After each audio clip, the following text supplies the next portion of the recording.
Yo, what is going on, guys? J.Yumeko here, and today we're here with the house in Fata Morgana, a Requiem for Innocence.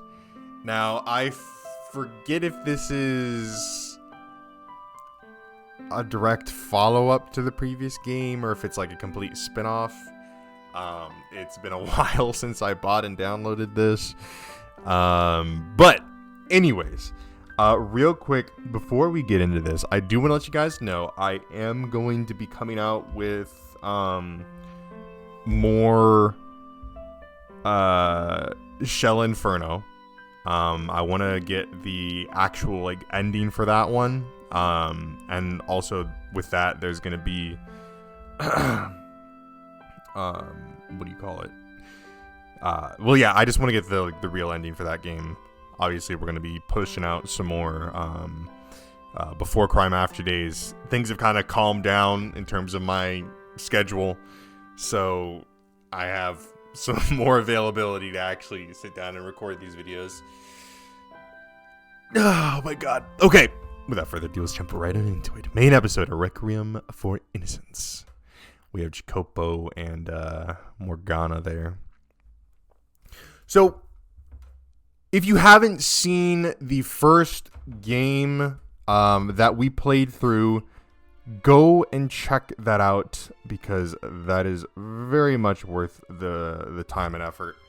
Okay, hear me speedily, O Lord, my spirit faileth. Hide not the face from me, lest I be like unto them that go down to... Okay. Deliver me, O Lord, from mine enemies. I flee unto thee to hide me. Teach me to do thy will, for thou art my God. Thy spirit is good. Lead me into the land of uprightness.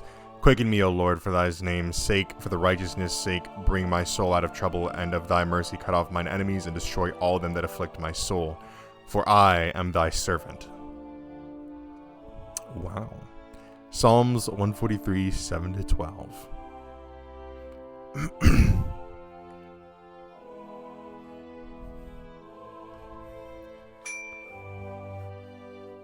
Okay, hold up. Before we get into that. So, like I was saying, go and watch the original series if you haven't already. I highly recommend it. It's a very amazing game. But as just kind of a quick rundown, basically last game we played, we'd started off in this mansion. We didn't know who we were. We had this black-haired maid guiding us around. So we went through these different doors in this haunted interdimensional mansion, showed us these different memories as told through pretty much technically the eyes of the maid, and there's this white-haired girl, and so yada yada yada stuff happens.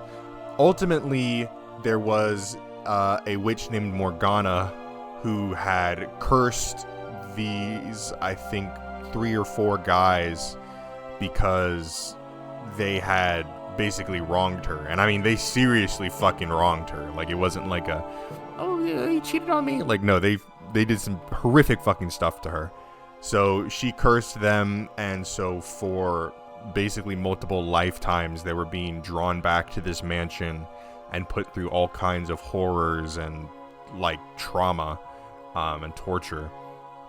So finally we had managed to essentially free Morgana's soul, and the last game ended off where everybody was brought into the modern day, and they had all lived, survived, yada yada yada. Basically everybody got their happy ending. So that brings us here. Barnier, cheers, saints' blood and good fortune to all. And that is Morgana. I will probably have to censor this. Voices. So many voices. Laughing. Laughing. Laughing. Was this the 10th such party? The 20th? I no longer had any idea. The Lord's guests merely drank all of my blood.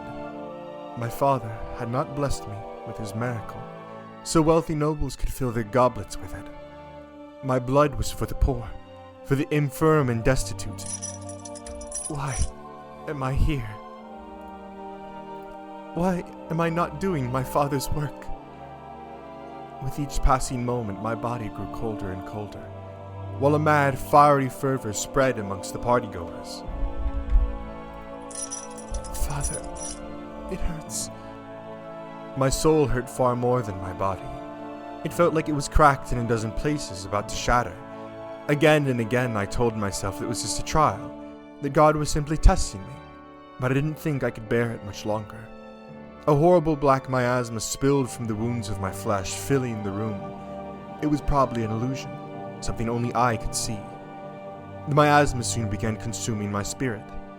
All of my life I spent telling myself to be pure, just, righteous, and all of that was corroding away, ripping me asunder.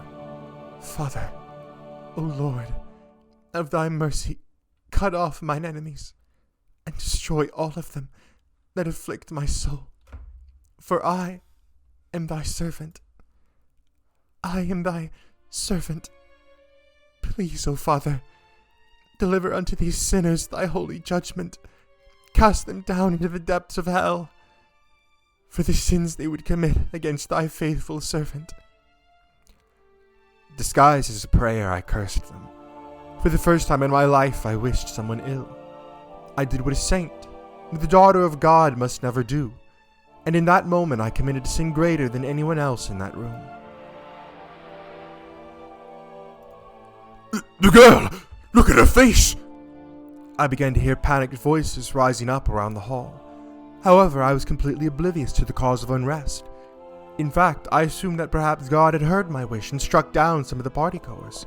The Lord marched over to where I sat in chains, grabbing me by my hair and yanking my head up. In his other hand he held a sword. A disgusted grimace was carved into his face, as though he was looking down at the filthiest thing in the world. You're a damned witch wearing a saint's skin!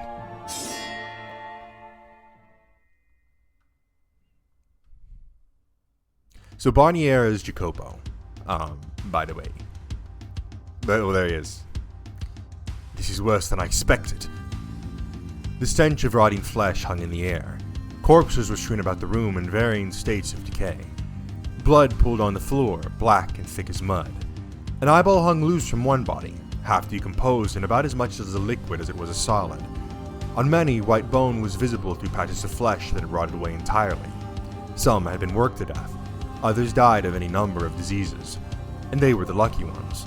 Several bodies bore stab wounds from head to toe. Others looked like someone had tried to rip them into two. Some had been burned until their bodies shriveled, and some were covered in blisters.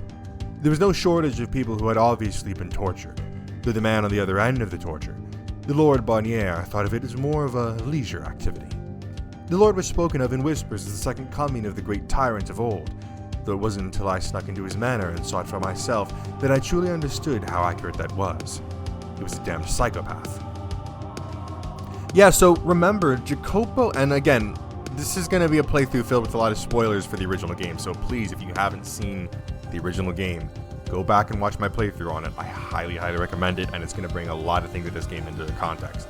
But remember, Jacopo originally had genuinely very good intentions for the town as well as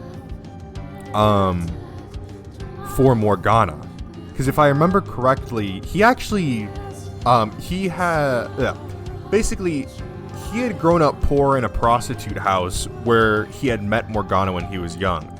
And he had been very nice and very kind to Morgana and had actually loved her. And on the day that he was supposed to confess his love to her, the prostitute house was raided by bandits and everybody there was murdered. So then Jacopo, assuming that Morgana was, dead, had basically been like, oh, okay, well, I'm going to rise to a position of power to deserve... It was something like, oh, I'm going to rise to a position of power so I can deserve you, or so, like, nothing like this ever happens to anyone else again, kind of thing. So he had ended up hiring on the swordsman, I forget his name, but he had ended up hiring on this psychopathic swordsman onto his, entourage, and a huge misunderstanding happened where he had heard of this saint and the saint's blood, but then when he had the swordsman go capture her, who the saint was Morgana, obviously, obviously Jacopo was like, holy shit, I just sent this guy to kidnap the girl that I loved, and then he proceeded to chop off her arm, and now I'm using her blood as a miracle elixir. So basically, out of guilt and shame, he just never fucking like stopped it, never told her that like, hey, it's me, and basically fed into this burning and fostering hatred that Morgana would come to have for him. And Morgana didn't even remember that this was that this was the boy that had like been so kind to her when she was at the prostitute house. But yeah, so it's a whole thing. I apologize that I couldn't make it in time to save you all too. I'm hardly a religious man, but for you I think I can spare a prayer. Rest in peace. I'm not myself today, though I suppose that shouldn't be a surprise considering what today is. I wonder if that girl from the other day is among the dead. No, I need to stay focused. If this goes south, I'll be the one joining this pile of bodies. God, I'm starting to get a little nervous. Don't go weak in the knees now, Jacopo. How can I ever expect to go out into the world if I can't even keep myself together for something as straightforward as this? I can do this no problem. We start ourselves a revolt.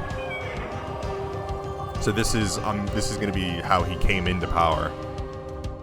It all began a little over 2 weeks earlier. The local lord's iron-fisted rule was destroying the commoners, and this went doubly for those living in poverty, who were barely scraping by before taxes. You could hardly take 3 steps out into the slums without hearing someone curse the Lord. I have no idea who first proposed the plan. Everything came together so smoothly, so quickly, it's almost a blur.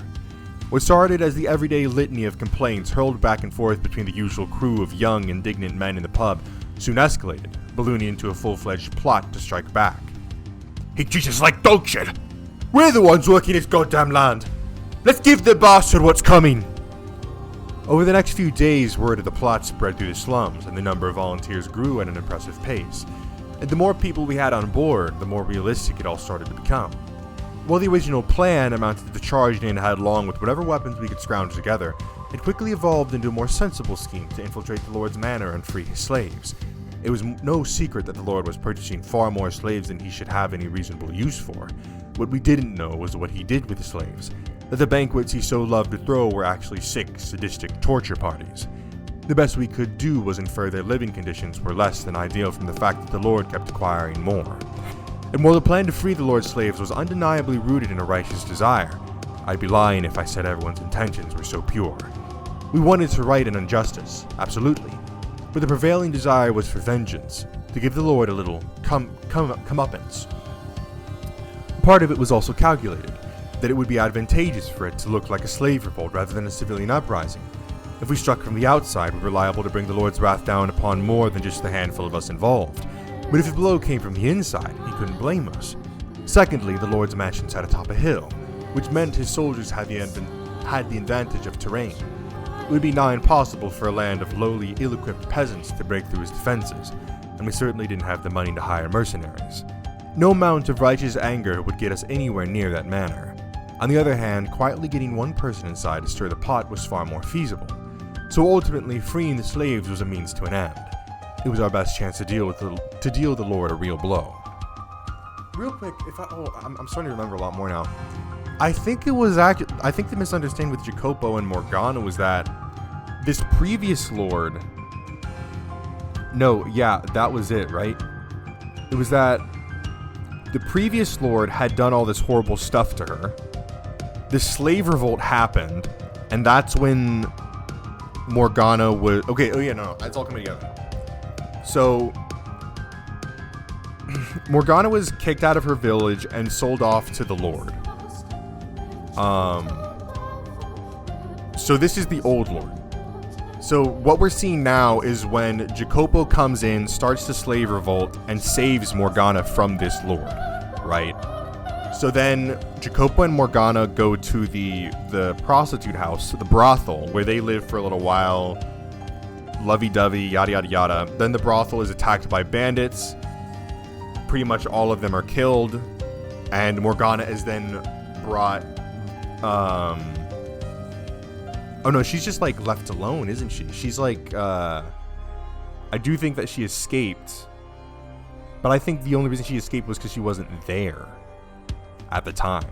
So she had come back and seen that, oh hey, everybody's fucking dead. I think at that point is when she went off to live alone by the pond in that little old hut, during which time Jacopo ended up coming to power in this town. So then when Morgana was eventually brought back by the swordsman to this town, she was unaware, I believe, that the Lord had like changed hands. So as far as she was concerned, this was the same guy who had initially tortured her. So I'm pretty sure that's what happened. Of course, that didn't mean we wouldn't save as many people as we could, nor did it mean that it would be easy to pull off, or that any of us would make it out alive. The plan went as follows. We would find a slave trader willing to sell one of us to the Lord. Once they had infiltrated, they would spread word of the scheme to the other slaves, trying to get as many of them on board as possible. Finding a slave trader willing to cooperate was surprisingly easy. They're businessmen, and slaves are product. While the majority didn't give a damn what happened to the slaves after they'd received payment, there were more than a few who were displeased knowing their precious wares were being squandered. Slaves are supposed to be long-term workers. They're not meant to be expendable. They require food and rest and some semblance of reasonable living conditions. It was far from a glamorous life, obviously, but most sensible slave owners at least had a vested interest in keeping their workers alive. However, that was far from the case with Lord Bonnier. Slaves were, of course, the property of whoever purchased them, and the mere slave trader had no place complaining about how they were being treated. They didn't mean the traders had to like it, though, and there was a small collective of them who staunchly refused to do business with the Lord, quietly mocking any who did. Nobody openly spoke ill of the Lord, let alone oppose him directly, not only because this land was under his control, but because he was a madman, and everyone knew it. So they would help us get in and nothing more. But that was fine. That was all we needed from them to put our plan into action. And the vanguard of our operation, the one who would infiltrate the Lord's manor, was me. I volunteered for the position, partially in the heat of the moment, but also because I was confident I could pull it off. Above all, though, I didn't want to believe that I couldn't manage such a straightforward task. I had to step up and take initiative, or I would never escape this life as a poor, lowly slum dweller. Crawling through the dirt, everyone, nobles and peasants alike, looking down on me, thinking I'm worthless. That would be me for my whole pathetic life. Like hell I was gonna let that happen. I wanted to claw my way up as high as I could manage. I didn't want to surrender, to accept that I was powerless. I wanted to make something of my one and only life. We chose the beginning of the Lord's next banquet for my infiltration, and that was when I saw the horror for myself. The abuse and torture he put the slaves through. It was a goddamn blood banquet. Any mistake, no matter how small, would invite harsh discipline. If Bonnier was in a particularly foul mood that day, he would physically beat the wrongdoer. He had a particular fondness for activities that drew blood, though, and he would regularly gather together nobles with similar predilections at his manor. Once a banquet had begun, it generally continued for around 2 weeks. Jesus Christ. The first thing I did after infiltrating was spread word of the plan to the other slaves. To be honest, I assumed it would be easy to getting them to cooperate. They should have reviled Bonnier more than anyone after all. But I couldn't have been more wrong. Every ounce of willpower had been drained from them. They were malnourished, unrested, and violently oppressed. I could hardly have convinced him to swat a mosquito. He had them completely under his thumb. Everyone was utterly terrified to fight back against Bonnier. They would just soon as take their own lives. Hardly a day in, and the plan already seemed to have hit a wall. A full week I spent trying and failing to convince a single soul to assist in the revolt, just as I was beginning to fear it might not work after all. We needed talk. Come with me. He was a tall, muscular slave who spent most of his time doing physical labor. Despite the poor conditions, he seemed to be keeping himself in rather good shape. And unlike the other slaves, his eyes weren't filled with fear and resignation. But it wasn't hope I saw in them either. Rather, they looked like the eyes of a bloodthirsty wolf. And his unkempt, greasy blonde hair only served to amplify the primal impression he gave off. Between that and the faint cocky smile visible on his lips, he more resembled the head of a gang of ruffians than a slave. I wasn't sure if it was entirely wise to accompany him anywhere, but against my better judgment and with far too little information, I followed the man to the great hall. Ruh-roh. There were a dozen or so nobles and upper class and men and women clustered about the hall. The air was filled with the scent of aromatic herbs, and it wasn't long before I realized they were meant to mask the smell of blood. A large table was lined with plates stacked with piles of glistening dark red meat. Noblemen sneered at us with wet lips as we entered the room. The contrast between the nobles' practiced, graceful mannerisms and the grotesque feast of which they were partaking was so bizarre, I simply stood there aghast. There was no room for anger to form. The lord stood on a platform like a small stage at the far end of the room. "Are you the slave who offered to be the day's entertainment?" The buff man nodded, dropping down to one knee. What does he mean by entertainment? "Surely you're tired of merely inflicting pain on helpless slaves. Would you by chance be interested in something a little more exciting? Exciting? God, I can't nail that. Could you be any more disrespectful? Lord Bonnier, you would do best to rid yourself of barbarians such as him." There, give the poor man a break. You can't expect an uneducated slave to be properly versed in the ways of polite society. Now elaborate, slave. Me and him, we do. Right here, right now. Do you seriously think we haven't already pit slaves against each other numerous times by now? If that's all... Tell me, were they as vigorous as the two of us? Young and chomping at the bit?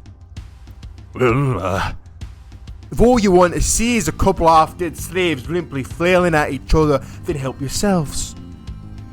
But you're not going to find many here who can give you a fight with some real oomph, you know. Hell, half the slaves head probably kneel over with just a little shove. So I figured you might be up for a little change of pace. A barbarian like me. Whoa, I never agreed to this. Suck it up, you're a slave. Since when have you had the right to agree to anything? You make a compelling argument. Gratian, was it? My lord knows my name. I'm honored. I only remembered you because you came very highly recommended. The slave trader said that you were descended from a line of warriors that made a name for themselves fighting in the ancient Colosseum. I had assumed he was exaggerating, but perhaps there was some truth to it after all. Who can say? I couldn't tell you about my ancestors, but what I can tell you is that I just love a good duel. Fought in the Colosseum, descended from gladiators, and I'm supposed to go one-on-one against him. Very well. Guards, bring these two swords. Sir! Shit. What is he hoping to accomplish? To win Bardeen's favor? I guess I just have to hope I can catch him by surprise as soon as... Hey kid, listen up. What? Eyes forward, and keep it down. Listen carefully, don't get any wise ideas, got it? Just go along with it, everything on the level. What are you scheming? You'll find out soon enough, assuming you can handle a sword anyhow. Two guards approached us, each carrying a longsword. It was heavier than I expected, and it felt awkward in my hands. Both of our blades were badly chipped, clearly old and battle-worn. Of course, they wouldn't give us new quality weapons to a pair of slaves, but a sword was still a sword. Beaten though they may have been, I still had to be careful or I'd be dead if I ever got the slave revolt off the ground. That said, I had survived this long in the slums. I wasn't completely helpless, and I had experience with a dagger, though I wasn't sure how much help that would be now. The longer two-handed weapon still felt awkward in my hands. As I squinted at the blade's hilt and adjusted my grip, trying to familiarize myself with the feel of it, Bonnier took a seat, readying himself to spectate. That's when I caught sight of what lay hidden at the back of the stage. What?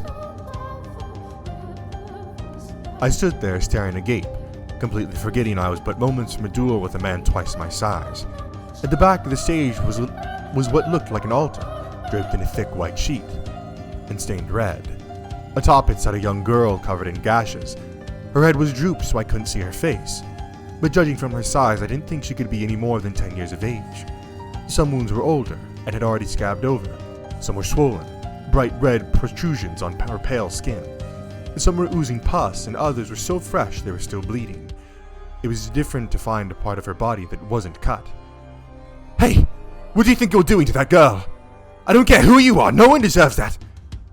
Even as I shouted at the lord, the girl remained motionless. She seemed unconscious. Not dead yet, but it wouldn't be long. Silence, cur! I don't recall giving you permission to speak. Or if you'd rather lose your head right now, continue as you were. Damn despo. Now go on. Get started. Give us a show befitting of this grand affair. Fighting my urge to snap back at him, I turned back to face a slave named Gratian. The other guests lined the walls, whispering among themselves, speculating about the potential victor. The crowd was so overwhelmingly in Gratian's favor, to absolutely no surprise, they didn't even bother taking bets. "Try not to go down in one blow, kid!" "Hold on! What's the point of this?" Slowly, Gratian lowered into a crouch, and the next second, he leapt at me like a tiger. There was an audible whoosh, and before I even had time to gasp, he was mere inches away. "What choice do I have?" I swung my sword up, catching Gratian's blade mid-descent, and attempting to parry, but there was far more weight in his strike than I had expected. The impact caused my hands to sink painfully and my knees to buckle. I clenched my teeth, trying at the very least to hold my ground. Rah! Gratian barely gave me time to recover, let alone strike back, before launching into a second attack. He handled the longsword so effortlessly, swinging it through the air in such impressive perfect arcs that I could barely believe we were both using the same weapon. Ha! I twisted out of the way, but not quite in time. The tip of his blade skimmed the skin of my neck. And then, not even giving me a chance to catch my balance, he thrust his blade at me. While I managed to deflect the attack just in time, I wasn't able to follow through. Meanwhile, a wide, mocking smirk spread across Gratian's face. He seemed to be having the time of his life. "Come on, kid! You're gonna have to do better than that if you want to keep your head!" I rattled off several insults in my head, but unlike him, I couldn't spare the energy to put them into words. "Pick it up, boy!" God damn! That's all you got, kid. I thought you'd fare a little better. Shut your damn mouth!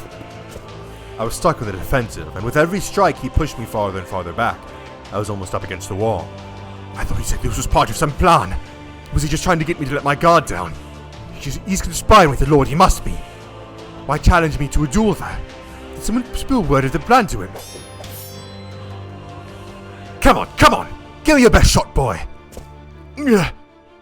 Yes, very funny. You know damn well I'm barely managing as it is. You got to at least try.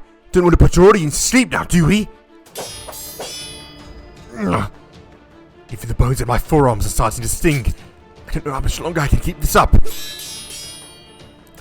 Here, let me show you how it's done. God, I can't get a damn inch on him. Much more of this, I'll be up against the wall. I'm dead if I don't go on the offensive. Now's my last chance while I've still got breathing room. Hey, big guy! You may think you have the advantage, but not for long. Ha! That's rich. Coming from a guy who can't even get one swing in on me. It was all a trick to let you get your guard down. I've been saving this one just for you, meathead. Good luck dodging it. With that hulking body of yours. Now that's more like it. Let me have it, kid. I hopped backwards a couple of paces until my heel was pressed up against the wall. There was no backing down. Not anymore. Breathing heavily, I lifted my blade, pointing at Gratian. He pointed his in turn, a cocky grin plastered on his face. And then, I kicked off the ground. Hard. Sending me flying toward him. My sword held down near my waist, his above his head. And then, whoosh. He whiffed, his blade ripping through the air just over my head. The mere force of the gale created by his swing was so intense, for a brief moment I thought he might have knocked my head clean off my shoulders, but I was still breathing, and despite the exhaustion, my mind was incredibly clear and focused. I hadn't swung up at him, but slid across the floor. Your back's wide open. I lurched forward, I lurched to my feet spinning around, and swung my sword at his neck with everything I had. Rah! But my would-be grand comeback was deflected from behind without a bat of the eye. Excuse me. Hardly a wimpy deflect for that matter. My hands felt like they were on fire. A little bit on the dirty side, that was, but hey, not half-baked, kid. Half-baked, half-bad, my bad. Damn it. Just a little more oomph to that swing and you might have landed it. Too bad. I don't stand a chance against him head-on, but he's not one to fall for the same trick twice. I need a new plan. Back against the wall with ya. Son of a... What's the matter, kid? That's all you got? After all that talk, I was expecting a little more from ya.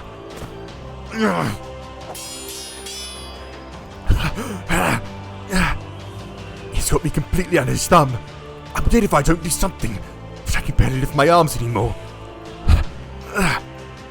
It's getting harder to breathe. My vision's going blurry.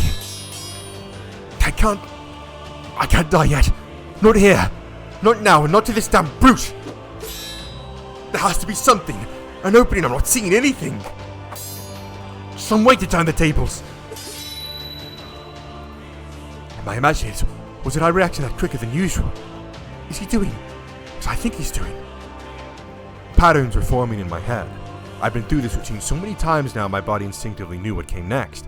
I'd parried his strike entirely by reflex. I wasn't so full of myself as to think it was a sign I was gaining the upper hand, as much as I loathed to admit it. He had every imaginable advantage on me. I should have realized what he was doing sooner, but I'd been so focused on keeping my head attached to my sword in my hands that I didn't have the spare mental capacity to see beyond that. He was in complete control. The only reason I was able to keep up with him was because he was letting me, because he was repeating the same sequence of attacks again and again. If I'm right, then next, it'll come from above. Ho ho ho! Right on the money.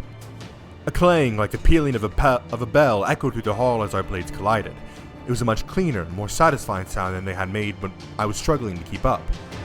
I still don't know what he's scheming, but I'm not going to throw away this chance to win back some ground. Sparks flew with each clash of our swords, and Gracian's smirk grew wider. I could hear murmuring bubbling up in the gallery as the tides turned. Cheering, cursing, confused gasp. But before long, the ground seemed to grow distant. It was just me and Gratian in a bubble of silence. Not even the sound of metal striking metal. My heavy breathing. The stomping of our feet. The distractingly loud pounding of my heart. The blood pumping through my veins. It all whisked away into nothing. Every one of my senses were focused on exactly two things. The image of our sword cutting clear arcs through the air, and Gratian's intent. That's it. Next. Overhead.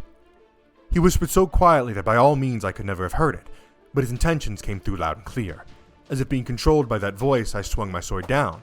After about half a dozen such clashes, we locked our blades and had a brief shoving match before pushing a little distance between each other. Then we went at it again. To the audience, it would have looked like a fierce battle to the death, but I felt more like we were dancing than anything. Well, he was dancing. I was merely following his lead. But if that was his plan, whatever his plan was, I had no choice but to dance to his beat. The only thing improvisation would get me is a sword through the heart. Meanwhile, sticking to the plan, I had nothing to worry about. No reason to fear his sword might go off course. After several more fierce clashes, we got in close again. We were both breathing pretty heavily by that point. I was drenched in sweat and it felt like I'd collapse right there and then and there if I loosened up for even a second. Gratian tossed a glance off to the side for the briefest of moments. Lips came together, curling up into a smile. Listen up. 3 paces back, then charge. Swinging down as hard as you can. Put everything you've got into it. As soon as I signaled my acknowledgement, Gratian parried my sword off to the side. 1, 2, 3 paces back. Then I gathered my strength into my legs. I crouched, like he had at the beginning of the duel, envisioning myself as a tiger ready to pounce. And then we leapt at each other in perfect sync. What? The harsh sound of metal striking metal, more piercing than anything else up to that point. For a heartbeat, the world went white. Then the whoosh of something ripping through the air. It wasn't for another second or two that I realized what had happened. Breathing heavily, I looked down at the sword in my hands, only to find half of it was missing. Gratian's blade appeared to have snapped as well. The gallery began buzzing. Are you alright? How dreadfully dangerous. A perverse grin spread across Gratian's lips. I finally understood what he'd been scheming. He wanted the swords to break, and he wanted it to look like an accident, hoping that when the shattered blades went flying, a noble or two would be caught in the crossfire. That explained the whole song and dance, why he had us hitting each other's blades in the same spots again and again. But how the hell would you ever expect that to work? That said, if the fight had gone on much longer, I don't think I would have lost it. His plans seems to have gone about as well as you could reasonably expect. One piece landed near Barnier and the other embedded in a table. That's fine by me. I'd rather avoid causing any more of a scene before the actual revolt. Not that I would be opposed to seeing him these madmen skew it. Gratian wiped the sweat off his brow with the back of his hand and surveyed the room. As obviously outclassed as he was by all the nobles, He still seemed much larger than anyone else in the room. He took a few moments to catch his breath and sauntered over to the center of the great hall, taking another good look around the room before saying, "Apologies for the disturbance, my lord. While ordinarily a duel was supposed to end with someone dead, it seems like that's out of the question today. So mayhap we reschedule. Put on another show in a day or two if you'd like." Barnier seemed less than pleased with the outcome, but considering how rattled his guests were, he couldn't press the matter either. "Very well. Now I believe that you deserve a reward for such a fine show." "Oh, what kind of reward?" "One I'm sure you'll be quite pleased with. The leftovers from today's feast. Gourmet cuisine, the likes of which you mere slaves could only dream of getting your dirty hands on." "You mean those bleeding scraps of mystery meat?" "Why not? There's pork in there. Or does your religion prohibit you from eating pig?" "Nah, I gave up on religion long ago. I'm fine with eating meat. Most meat, anyway." "I'll have the other slaves bring it down this evening, then. Now the show's over. Be gone with you." "Gone we be, my lord." "I'm so concerned about that girl, but there's nothing I can do for her right now. Hopefully she lasts long enough for the revolt, but with wounds like that." "Hey, kid, pick your beat ass up and let's get out of here." "I'm not that beat, thank you very much." "Who are you trying to fool with your wheezing up along? Getting off you about it only makes you look more pathetic." "Piss off, you inhuman monster." "Now, do you have a wonderful day, ladies and gents." My accent for Gratian is fucking all over the place. Once we were out of the hall and in the corridor, I took several deep breaths, finally letting loose from the tension that had built up within me. As we made our way through the corridors, the sound of the nobles laughing and chattering away amongst themselves faded into nothing. We headed for the rather barren waiting room where slaves without assignments were kept. In essence, it was a human closet. I looked up at Gratian, who was standing beside me. I had about a dozen things I wanted to say to him, but I couldn't organize my thoughts into words, so I simply shrugged and pursed my lips. Yeah, that was a shame." "Huh? What was a shame?" "You were hoping to kill at least one noble when the swords broke, weren't you?" "If only! I'm not that skilled, hell no!" "You could have fooled me." "If anything, I'd say we were lucky it went as well as it did. It's a damn good thing they gave us the old crusty swords, or we'd never managed to break them at all." "If not to skewer one of the nobles, then why go to such lengths at all?" "Well, because otherwise we'd have to fight to death, of course." "No, that's not what I'm..." "Of course we both know we'd be standing here then." As much as I hate to admit it, he has me beaten almost every category. For God's sake, how do you even get that good with a sword? Is it hereditary or something? What I'm trying to figure out is what your ultimate objective was in this whole facade. Why challenge me to the duel at all? You're planning a revolt, aren't you, kid? What does that have to do with anything? Just answer the question. Tonight it will only delay the inevitable, so no point in that. And if I'm fairly certain he's not on the Lord's side at least. If he was just trying to win the Lord's favour, I can't imagine the duel would have ended the way it did. I can probably trust him. Yes, I am. And I need the other slaves' help to pull it off. But the little John's been sucked to all their fight, and you can't get anyone on board. Why even ask the question if you already know the answer? Hey now, no need for the lip, kid. I brought it up because I'm trying to tell you I'm in. You're in? Excuse me? What about anything you've done today would make me think you're in? Bear with me for a sec and put yourself in the other slaves' places. Some dick they never met before shows up out of the blue saying, "I've organised to have you set all free, and I need help to do it." You think they're going to buy into it? Fair enough. But it is true that I have people outside. Don't matter. You could be lying through your teeth and it wouldn't change a damn thing. All that matters is whether they think you're worth being behind. I see your point. These slaves have been driven to the very depths of despair. They need someone charismatic enough to pull them out of that pit before they can be sparked to take any sort of action. Before infiltrating, I imagine it would be much simpler. It would seem that was rather naive for me. There was a whole lot of words to say the same thing I just said. Forget your fancy metaphors. It all boils down to this. Do they think you have a chance of pulling it off? Yes or no? These people don't got the energy to get all philosophical. They go with their gut, and the quickest way to their gut? Showing they're strong. Ah, now I'm starting to understand what that duel was for. The other slaves already know of your powers, so if I had to fight on the same level as you, they'd be willing to hear you out. Exactly. Whoa there, kid, why the sigh? You're trying to blow this place down. You could have easily accomplished that without putting on a damn show in front of the Lord and putting my life in danger. It wasn't just for the other slaves, kid. What do you mean? I wanted to make sure you weren't some yellow-bellied peasant. That you're actually capable of doing what you promise.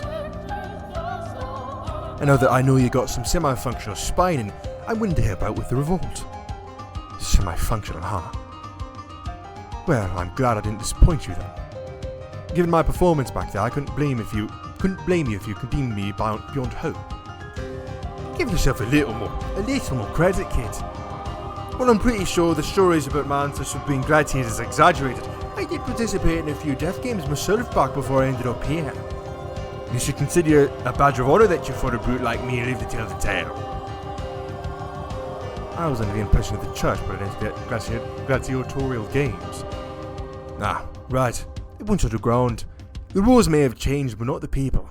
Always a market for blood sports.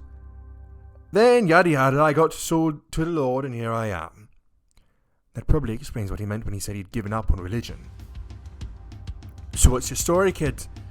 My money's on some rich aristocrat that got in his head and wanted to play hero and stop the big bad Lord from being mean to his slaves. What the hell gave you that idea? You strike me as more a prissy rich boy than a ruffian is all. A prissy rich boy? I come from the slums, so no, I'm not just some upper-class punk playing hero. Matter of fact, you're calling me surprised. You sure don't talk or act like any of the slum boys I know. That's probably because... Nothing. And now I'm even more curious, damn it. Honestly, it's not that interesting, I promise. Forget I said anything. It's because I want to be able to blend in when I eventually leave the slums. But he doesn't need to know that. I only just met him. Whatever you say then. In that case, how about we do some proper introductions, huh? Your name's Grecian, which you should already know. Nice meeting you, kid. Jacopo. I'm very glad to have your support, Grecian. Don't mention it.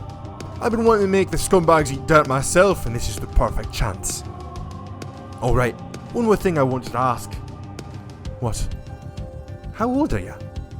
Excuse me, is that relevant to anything? Jeez, kid, someone really needs to teach you to shut up and answer a simple question. I'm 19. Oh, thank God, I'm 20. Now I don't have to feel like an ass for calling you a kid. I'm only a year younger, that hardly makes me a kid. A year's a long time, kid. Now that I've got that off my shoulders, I can put my all into helping you with your revolt. I'm starting to wonder if I even want this guy's help. Once I had Gratian on board, it was remarkable how quick the rest of the slaves were to join in. They knew him and they respected him, and that respect went a long way towards improving my own standing. As far as they were concerned, I had fought Gratian and managed to hold my own. And the big man was right. It wasn't a clever plan or a moving speech these people needed to put the light back into their eyes. It was a show of strength. Over the next few days, as Barnier and his guests indulged themselves, word of the plan quietly spread beneath the surface. I started to see signs of life for the first time since I had arrived. The majority of the slaves were emaciated and weak. There was a good possibility the guards would kill many of them. But still, I urged on anyone who hesitated by saying, if you choose to say, you're guaranteed to be killed eventually. It was true to be sure, but in essence I was threatening them. Help would be left behind to die. And that was enough to convince them to grab onto the thread of hope I was offering, however frail it may be. We chose the 13th day of the banquet to commence the revolt. Waiting until almost the end of the party's usual 2-week duration gave us a slight tactical advantage. Naturally, Barnier's guests not attend without their own protection, but after being made to watch over almost 2 weeks of debauchery, the guards would start getting exhausted. They would stop caring. And that was exactly what we needed. Hey there, Jacopo. Everything's good to go on my end. We can give Lord Arseful whatever's coming whenever you're ready. Thank you. I appreciate all your help. Oh there, kid. Save the thanks for after we get out of here with our heads still attached. Ha! Fair enough. But how about this? If we both survive, I'll take you to the best pub in the slums. As long as there are pretty ladies, count me in. There's one I can introduce you to if you don't mind your girl's headstrong with a little bit of bite. I'm guessing that's in reference to, what was her name? Marie, I believe? Tough and pretty. Now that I can get behind. I spent so long surrounded by all these half-dead drones that I could sure stand for some good-natured abuse right now. Good-natured might be a bit of a stretch.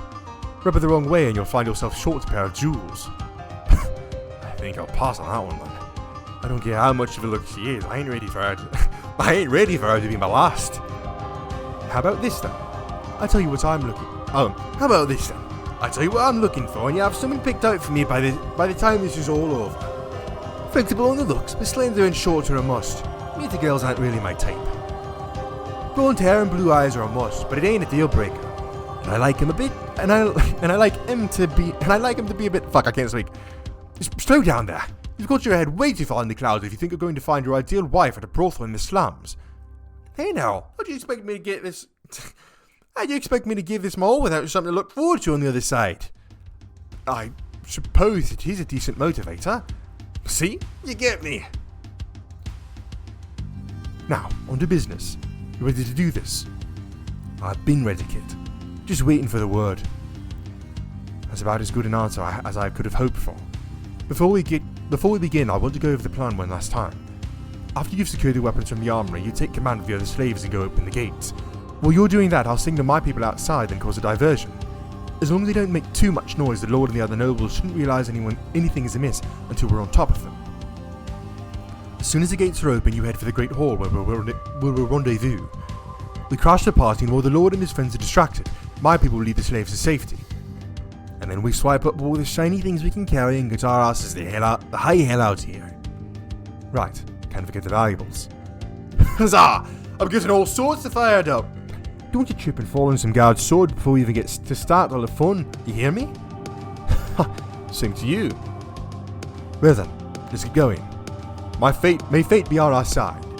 Damn right.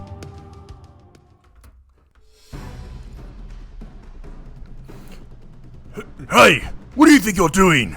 You're not supposed to be here. Get back to... stay back. Don't make me kill you. Wait, stop.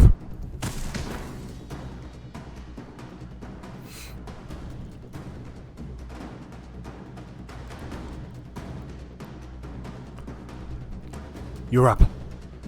Come on and draw your bloody cars already. Don't rush me, I was thinking. On with it. It's almost lunch. If I held this and threw away these and I could... Christ. You hear that? Sounds like something's happening downstairs. Quit trying to distract me. I didn't let you run off with the potluck last time. No, I'm serious. Something's going on down there. It's probably just a slave getting beat. How are you not used to that by now? I don't know. Something feels off to me. I'm gonna go check it out. And don't even think about messing with the cars while I'm gone. I won't. Hurry back. Ain't no bonus for giving her arts arse, so it beats me what you're so eager about. God, I wish I could have gotten hired at a place that paid a little better. Am I seeing things? I swear I just saw something move. You, on the wall! Get down from there! What do you think you're doing? You're not supposed to be... Put the knife away before I... Ha! You're up here playing cards and you have the nerve to call yourself a guard. I expected resistance to be light, but not this bad. I should take care of this and get out of here before the other one returns. It's amazing how much better a knife feels in my hand than a sword. So much easier to handle. Though it's not much help if they manage to draw on me first. Maybe I'll ask Grecian to teach me how to use a sword if we both make it through the day. I hate the idea of giving him any more reason to claim superiority over me, but I can't think of anyone better than him. Keeping an eye on my surroundings, I climbed up onto the watchtower. I could hear shouting in the distance. It seemed Grecian was doing his job. I pulled a brightly colored cloth from my pocket and affixed it to the highest point on the tower. As it began flapping in the wind, I turned my attention toward a hill in the distance.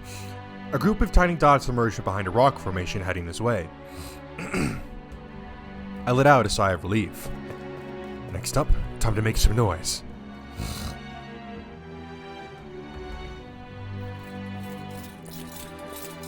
Back up! We need backup! The slaves are revolting! Revolting? Are you serious? What do you think you're carrying those damn swords for? You shouldn't be need backup, just put them down. Yes, but there's too many of them, and they're not messing around either. They're stampeding right through us. They don't care how many of them die. And one of them is practically a giant. Quit pissing yourself over a bunch of damn slaves. Who cares how big one of them is? They're not armed, just... Be? Behind you. Huh? Oh. Sorry to disappoint you, but we are armed. Maybe you should consider posting another couple guards in front of your armory. Eek! There he is! Come on, little man, let's see what you got. You're no fun. Anywho, get these gates open, boys. Yeah! Oh, I take it those are Jacopo's people. He could actually do his job instead of booking it the hell out of here. Good on him. Of course, that's exactly what I was gonna do if I didn't see his people when he opened the gates. Guess he actually is good for his word. Which means I'm sticking through it to the very end. Gotta like Gratian, man. He's a real one. Hey! Check out as many of those bosses as you can on your way in and be thorough! We want a clean escape and we don't want to give them a chance to surround us. Keep at it, don't let them get organized. If we fuck this up the arse pipe, it's the gallows for us all. If you need a weapon, grab a rock, a vase, a fucking decapitated head, anything you can find. Gratian, how are things progressing? Smooth as a baby's behind. Your reinforcements here are making right work of the guards and getting as many slaves out as they can. I'm glad to hear it. Then let's head down to the Great Hall. Aye, let's. I'd like nothing more than to rip their lord's head right off his shoulders. The point is not to kill the lord. It's to deal just enough of a blade that he stops throwing so many damn banquets. For now, anyway. What if I trip and my sword just happens to run right through him? I'd rather you didn't if at all possible. But whatever happens, happens. Alright, let's do this. Yeah. Is it just me, or is it unnaturally noisy in there? Did some of the others beat us to it, maybe? Far as I know, we're the first ones here. Well, I guess we'll find out. On the count of 3. 1, 2, 3! Chaos reigned over the manor, but the chaos in the hall where the Lord held his banquet was of a slightly different flavor. Excuse me. A buzz filled the room. Noblemen and women murmured, shuffling backwards, putting distance between each other, tossing goblets to the ground. As Gratian had suspected, we were the first ones there. So why was everyone so tense? Whatever the cause of the disturbance, it seemed it was at least partially to thank for things proceeding so smoothly. The question is, what is happening here? Out of the corner of my eye, I caught sight of the Lord. He stomped over toward the far end of the hall. Sitting atop the makeshift altar was the same young girl I had seen a week prior. For a brief moment, relief came over me at the knowledge she was still alive, but that relief quickly morphed into dread. You!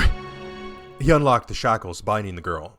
Too weak to hold herself up, she fell forward into a slump, her long burgundy hair fanning out around her limp body.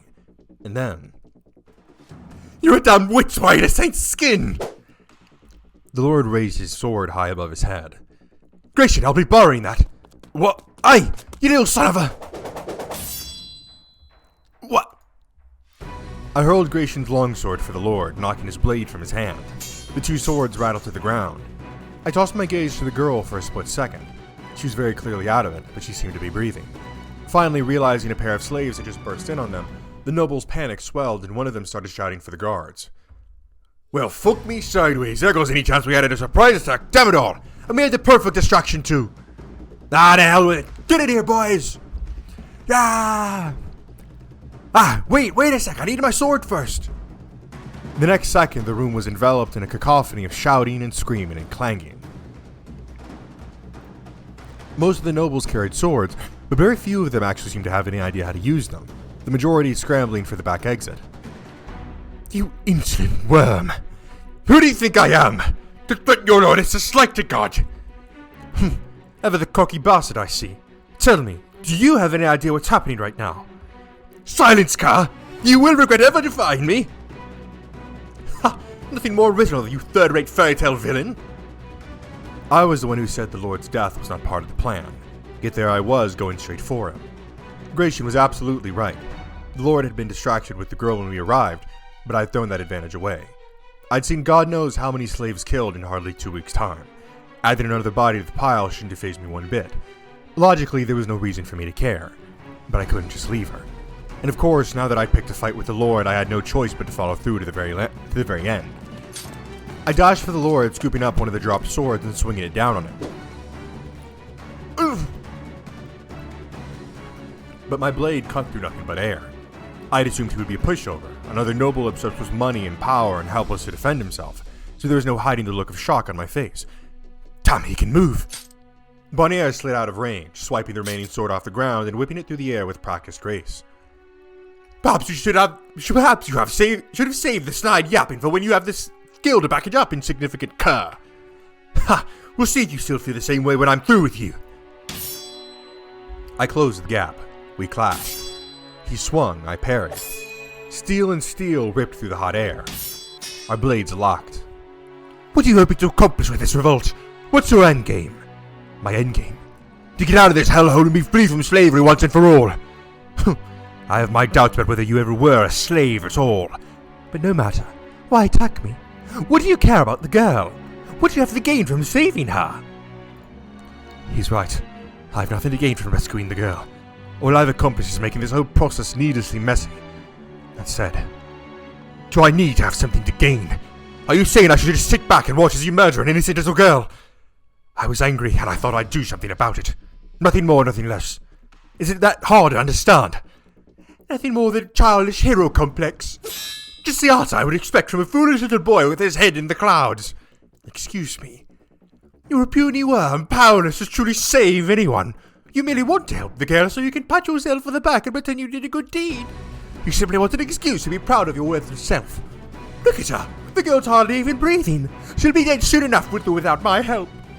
And who do you think is to blame for that? You don't have any right to judge the value of her life. My role in this is irrelevant. Was saving a dead girl part of the plan? It wasn't, was it? You diverged from the script to rescue a girl whose life is of no worth to you whatsoever. Also, you can momentarily feel good about yourself. That misstep will be the downfall of you, worm. Enough. I'll put you right back in the ground where you belong. Not a chance. God damn it. For a flamboyantly just arsehole, he sure can't fight. There's not nearly as much force behind his swing as Gracious, but he's quick. I can hardly keep up, let alone react. I hope you enjoy eternity in hell. You'll have plenty of time to reflect on your little lapse in judgment. Damn it. I can't let this bastard kill me when we're so close to succeeding. I need to keep my cool. Yes, he's got me beat in agility. But Gracious a much more skilled swordsman than him. I can handle this.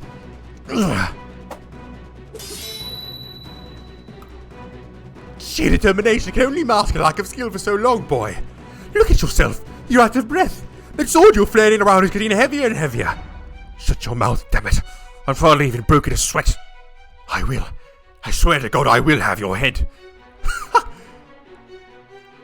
Lord Bonnier, your escape has been secured, my lord. It seems our fun is over. Be grateful you're still breathing, cur. Hey, we're not done yet. Get back here, goddamn you! I made to go after him, but in an instant a wall of guards had formed between us. Traces of fear were visible in most of their eyes. Even exhausted as I was, I could probably have made it through. But before I could do so much as consider attempting to give chase, I caught a glimpse of the girl, limp and covered in gashes, causing me to come back to my senses. What's gotten into me? There's no point in going after him. His ladies have been freed and his valuables plundered. The plan was a huge success. What I should be concerned with now is getting myself out of here. I need to stay focused. I took a moment to survey the hall, reevaluating the situation. Things had progressed somewhat since I got it in my head to go after the Lord. Many of the slaves were gone, and the guards were beginning to mobilize. They were better equipped, trained, and more fit than us. And we were, for the most part, fueled entirely by determination and righteous anger, which would only go so far. In direct combat. Grayson was probably the only one on our side with any sort of real training. One man was not enough to win this fight, especially now that our main advantage, surprise, was exhausted. Hey, J.Yumeko, if you're all finished with your business, I'd really like to get the hell out of here. I may be a badass, but I ain't a god. Right, yeah, sorry for the hold up. Before regrouping with Gratian, I knelt before the girl. Hello, can you stand? Hello, can you hear me? I gently shook the girl by the shoulder, and the only response I got was a limp wag of her head. It was clear she was in no condition to walk. I guess I'll have to carry her, I thought, and made to pick her up. when I saw her face and gasped. Dear God. It was horrific. Unsettling marks covered the young girl's face. Primal repulsion was my first reaction, and shortly thereafter came overwhelming pity. I obviously had no way of knowing what kind of life the girl had led, but something told me it was far worse than any of the countless children who grew up in the slums, struggling day after day. Hey, get a move on, I ain't waiting around! I'm coming! I grabbed the girl's arms, wrapping them around my neck from behind, and climbed to my feet. I could feel her breathe, faint though it was, on my ear. You hang in there. And then I broke into a dash, leaving the fading panic of the Great Hall behind.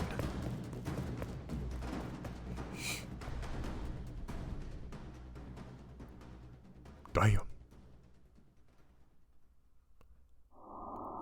So bright. Light? Am I in heaven? God damn, she's surprisingly heavy for how little meat she has on her. What, you think she'd get lighter the harder you ran or something? Just ditch the stupid kid, she ain't long for this world anyway. Hell no, I'm not going to let all that effort facing off against the Lord go to waste. You won't stubborn son of a bitch, you know that. This is not heaven. Who are these people? Where am I going? I don't have the strength to think right now. Hey, don't you go tired on me back there. Please, I'm begging you. I'm so sleepy. Sleep. That sounds wonderful. How nice it would be to fall asleep on such a warm back. Welcome back to another episode of I Forgot If I Gave Them an Accent. A Requiem for Innocence, Part 1, Tales of a Distant Past.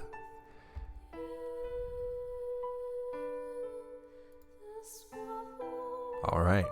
I think for a first episode, we're going to go ahead and save it right here. Not the longest, but again... well, not again, I didn't say it at all. But I think that this is a pretty good stopping point. So I guess... Well, let me get back to the... Return to entrance, here we go.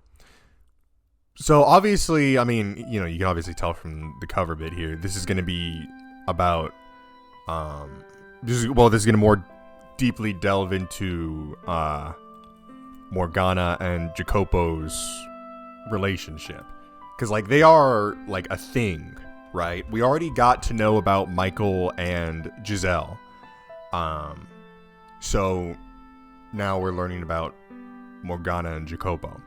That does make me wonder if we maybe would ever, well, because again, I know that there's 3 games, and I'm pretty sure one of the games takes place, well, yeah, so there's the original game, there's this one, and then I'm pretty sure the other game is going to be the one that takes place like after all this happens, when they're all reborn in like the modern day. So I don't think that one is on Steam. I'd have to double check. I don't think it is, but I mean, I can probably find it somewhere, I hope, because, you know, I love this fucking series so much. But yeah, I mean, so far for a first episode, I think well, obviously it's cool to see how this all started between Jacopo and Morgana. But then obviously knowing what we know about how tragically it ends up turning out, like that should be really really interesting, just to kind of see how far this is going to take it. So now I wonder, because that said that was part 1, right? Now it also has these sub stories: Ascento Delle, Tales Wasted Away in Obscurity, Happily Ever After. So it makes me wonder what those are. And then just in general, I guess this is going to be kind of a shorter game, just because it seems more like a, hey, here's like a, you know, a fun little side thing that you can do once you finish the main game. But I don't expect it to be anywhere near as like in-depth or deep as the first game was. But I do just kind of wonder how long it's going to be. So I'll have to look into that, just to see what kind of playtime we're working with here. Kind of purely out of my own curiosity. But yeah, again, I know this was a shorter episode. The next episode will be longer. I know I said earlier that I things have calmed down, but I am still kind of in a pinch for time. But expect a video about, I'm hoping to do a video where for the Shell Inferno, it's just like a full dedicated episode to the true ending of the game. And then obviously, again, we're going to keep posting before Crime After Days.